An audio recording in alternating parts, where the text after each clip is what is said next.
अस्सलाम वालेकुम, मैं डॉक्टर नदीम बाजकानी। आज हम आपको जो लेबॉर्ट्री है government institute of medical sciences, जिसको डायग्नोस्टिक एंड रिसर्च लैब कहते हैं, उनके बारे में उसकी जो मशीनरी है वो कौन से लैब रिपोर्ट यहाँ पे होते हैं और क्यों करवाए जाते हैं वो आपको सारे बताएंगे। आइए आपको लेके चलते हैं।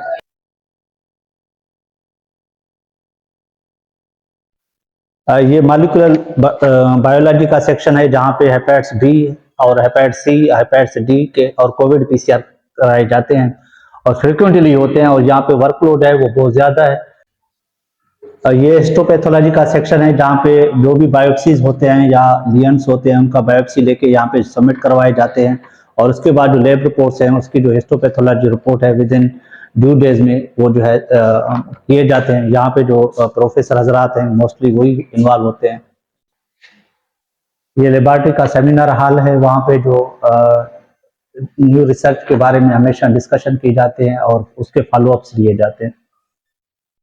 ये माइक्रोबायोलॉजी लैब का सेक्शन है और जहाँ पे हम जो है रूटीन माइक्रोबायोलॉजी के जो रिपोर्ट्स हैं वो किए जाते हैं। इनके अलावा यूरिन कल्चर होता है, ब्लड कल्चर, नेजल कल्चर, पस कल्चर, सारे रिपोर्ट्स यहाँ पे किए जाते हैं।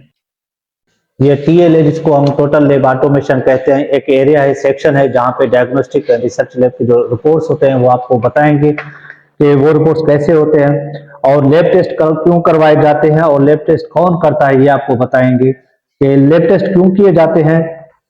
ये इनका एंट्रेंस गेट है। तो ये लैब टेस्ट क्यों करवाए जाते हैं? क्योंकि बीमारी की मालूमात मिल सके। जिसके जैसे कि एक शुगर का मरीज है तो उसका कैसे पता चलेगा कि उसका शुगर लेवल क्या है और उसको कौन सी ट्रीटमेंट मिलनी चाहिए। या फॉर एग्जांपल एक पेशेंट है हेपेटाइटिस का तो उसकी करंट स्टेटस कैसे मालूम किया जा सकता है, क्योंकि जब तक आप लैब रिपोर्ट नहीं करवाएंगे तब तक आपको बीमारी का पता नहीं चलेगा। जिसमें कौन से रिपोर्ट्स आते हैं, जैसे आपको पीसीआर करवाते हैं हेपेटाइटिस बी का हो, हेपेटाइटिस सी का हो, हेपेटाइटिस जी का हो, या इनके अलावा बायोकेमिस्ट्री के जो लैब रिपोर्ट्स हैं लाइक लिवर फंक्शन टेस्ट हो गया, सीरम क्रिएटिनिन हो गया, या आपका जो है सीरम एल्ब्यूमिन हो गया, पीटी आईएनआर हो गया, तो ये सारी रिसर्च जो होता है ये लैब रिपोर्ट के डिपेंडेंट होते हैं। डॉक्टर्स उसको देख के फिर बताते हैं कि आपके जिगर का कंडीशन क्या है, आपके शुगर का कंट्रोल करने का मकासद कितने हैं और कितने हम लेवल पे कंट्रोल कर सकते हैं। या जैसे आरएफटीज होते हैं, रीनल फंक्शन टेस्ट, तो ये सारे जो डॉक्टर हैं टोटली लैब डिपेंडेंट होते हैं और लैब ये वाहिद है जो है इस चीज को क्वांटिफाई करता है या बताता है कि आपको किस कदर बीमारी की सीवियरिटी असेसमेंट बता दिया, उसका ट्रीटमेंट किस लिहाज से किया जाए। तो ये सारी चीजें जो रहते हैं ये सारे लैब वर्क में अवेलेबल हैं। तो आइए आपको देखते हैं कि यहाँ पे जो लैब टेस्ट हैं वो कौन करता है और ये लैब टेस्ट कौन करता है। आज हमारे पास जो है शिफ्ट इंचार्ज हैं गजनफर शाह साहब, उससे पूछते हैं कि ये प्रोसेस कैसे होता है। एक सैंपल जो बाहर से आता है जिसको कलेक्ट करने के बाद ये कैसे एंट्री करते हैं, ये होल प्रोसेस को जो है लैब शिफ्ट इंचार्ज हैं गजनफर शाह वो हमें बताएंगे। जी गजनफर शाह साहब। बिस्मिल्लाहिर्रहमानिर्रहीम। ये जो हमारा सिस्टम है वो है टोटल लैब ऑटोमेशन, ये सीमेंस का हमारे पास लगा हुआ है। आपको थोड़ा ऑपरेशनली आपको बताएं कि ये किस तरह प्रोसेस होता है। हमारे पास दो किस्म की एंट्री होती है, एक होती है इंडोर पेशेंट और एक होता है आउटडोर पेशेंट। आउटडोर पेशेंट वो होता है जो ओपीडीज में आता है, जैसे ओपीडी चलती है, जैसे लिवर की ओपीडी होती है, आर्थो की ओपीडी होती है या न्यूरो की ओपीडी होती है। तो वो सैंपल जब हमारे पास आते हैं तो हम प्रोसेस कैसे करते हैं। ये जो हमारे पास सैंपल पड़े हैं ये इंडोर के हैं, जो हमारे पास एडमिट पेशेंट है। तो हम इसको जब प्रोसेस करते हैं तो ये हमारा सॉफ्टवेयर है, इसको हम अपने पास रिसीव करते हैं। रिसीविंग जो प्रोसेस है हमारे पास ये पूरा बारकोड सिस्टम है जो ऑनलाइन है हमारा, तो हम इसको रिसीव करते हैं अपने पास। ये रिसीव किया, उसके बाद जो है ये इंफॉर्मेशन देती है हमारे पास हमें LIS पे, जिसको हम लैब इंफॉर्मेशन सिस्टम बोलते हैं। ये पूरा सिस्टम है इनका। ये हमारे पास ये ऑटोमेशन की पूरी फिगर है हमारे पास, ये है LIS हमारा। तो इसका मकसद ये है कि LIS का ये सारी जो हमारी मशीनें अलाइन है इस पे, उसको ये इन्फॉर्म करता है कि ये हमारे पास जो टेस्ट आते हैं, ये जो टेस्ट आए, ये CBC का टेस्ट आया है, ये यूरिया क्रिएटिनिन का टेस्ट आया है, जो मशीन में वो टेस्ट परफॉर्म होती है ये उसको मशीन को इन्फॉर्म करता है कि ये सैंपल आपने करना है। अब थोड़ा मैं आपको डेमो बताना चलूँ सैंपल मैनेजर का। ये हमारा सैंपल मैनेजर है, ये रोबोटिक सिस्टम है हमारे पास। हम सैंपल परफॉर्म करने के लिए ये एक प्रोसेस है हमारा।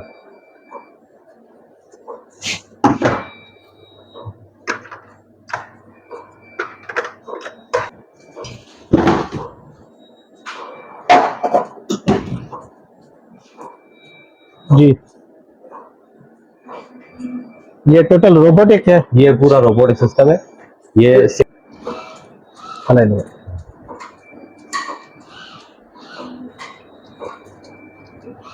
अब ये जो प्रोसेस है इसको, ये जब कप में रख रहा है सैंपल, तो ये सेंट्रीफ्यूज मशीन की तरफ आएगा। ये आप देखें, इस तरफ आप देखें, ये जो भी सैंपल आ रहे हैं,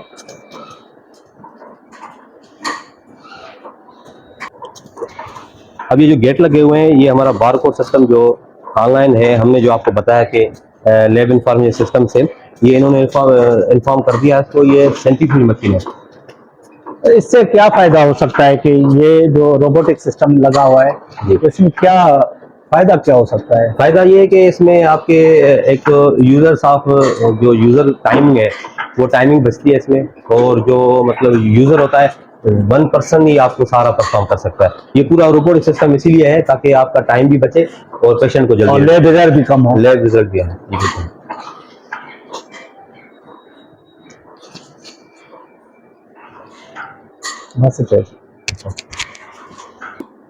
ओके, तो इस मशीन में कौन से लैब रिपोर्ट्स हो सकती हैं? सर इसमें फिलहाल जो हम कर रहे हैं वो टेक लेवल में कर रहे हैं, जिसमें आप खुद लिवर ट्रांसप्लांट के पोस्ट ऑफ जो पेशेंट होते हैं उसकी मेडिसिन किस तरह चलानी है, ये बेहतर आप समझ सकते हैं, जान सकते हैं। तो हम इसको आपको रिजल्ट टेक लेवल का इसमें देते हैं। और ये सीबीसी हेमाटोलॉजी एनालाइजर है, जी सर, कौन से पार्ट्स हैं? ये 7 पार्ट है, ये सीमेंस की है। टोटल कितने पार्ट्स आते हैं? पाकिस्तान में कितने पार्ट्स अवेलेबल हैं? 3 पैरामीटर है, 5 पैरामीटर है और 7 पैरामीटर है। जी बिल्कुल। तो इसमें क्या डिफरेंस अच्छा, है? ये हमारे पास 2 है। एक अगर हमारे का कोई इशू आता है मशीन में, तो हमारे पास बायोमेडिकल इंजीनियर है, बैकअप के लिए हमारी दूसरी मशीन है। और ये हमारी सिस्मेक्स की है, कोगुलेशन मशीन है हमारे पास। पीटीआईएनआर है, एपीटीटी है, वो रिपोर्ट यहाँ पे लग जाती है। तो ये कितने रिपोर्ट्स कितने मिनट्स में देते हैं? या ये इसका टाइमिंग तकरीबन 5 से 6 मिनट है टोटली। हाँ। तो पेशेंट जो डिलीवरेंस है वो with in half an hour हो जाती है, इंक्लूडिंग एंट्री एंड डिलीवरिंग। जी बिल्कुल, अपलोडिंग। जी बिल्कुल। 5 पैरामीटर्स का मकसद है कि ये जो क्लोज करें इसको, जो इसमें जो है डब्ल्यूबीसी और डब्ल्यूएमएस के जो पैरामीटर हैं, जैसे न्यूट्रोफिल्स हैं, लिम्फोसाइट्स हैं, मोनोसाइट्स हैं, इजोनोफिल हैं, बेसोफिल हैं, ये सारे पैरामीटर्स बता देते हैं इंडिविजुअली। जी बिल्कुल। कि अगर आपको इन्फेक्शन है तो किस किस्म का इन्फेक्शन है।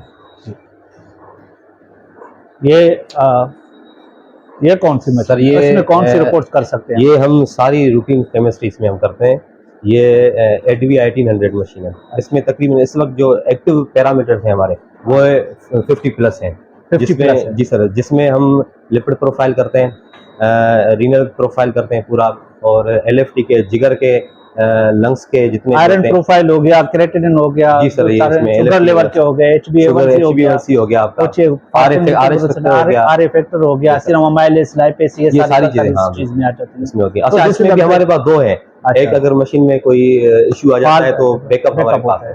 तो इस रिपोर्ट, फॉर एग्जांपल मैं अपना लिवर फंक्शन टेस्ट करवाना चाहूँ तो उसमें कितने मिनट्स लगते हैं? सर इसमें राउंड अबाउट एक सैंपल में आपको 12 से 15 मिनट लगते हैं। तो 12 से सैंपल में within half hour 1 hour में आप रिपोर्ट दे देते हैं। ऐसे ही करते हैं। और टोटल ऑटो लैब है आपका, किसी का सवा एंट्री के अलावा और कोई काम नहीं? बस ये जो मैंने आपको डेमो बताया, बस यही हमारा काम। अगर ये कैलिब्रेशन कैसे करते हैं आप? सर कैलिब्रेशन मुख्तलिफ पैरामीटर, जैसे क्रेटिनिन के सेंसिटिव पैरामीटर जितने हम डेली बेसिस पे इसकी मेंटेनेंस में वो चीजें आ जाती हैं, जो हमारे डेली मेंटेनेंस होती है, वॉशिंग होती है इसमें, उसके बाद कैलिब्रेशन होती है, उसके बाद कंट्रोल हम लगाते हैं। तो आपके पास इंजीनियर्स भी होंगे? सारी बायोमेडिकल इंजीनियर है जो हमारे प्रोग्राम में जो देखते हैं। क्या बायोमेडिक जो इंजीनियरिंग की टीम है वो टोटली अवेलेबल होते हैं? जी सर, 24 आवर वो हमारे अवेलेबल। और एलाइजा की कौन सी मशीन है यहाँ पे? एलाइजा मशीन है। जी सर, ये एलाइजा, इसमें कौन से रिपोर्ट्स होते हैं?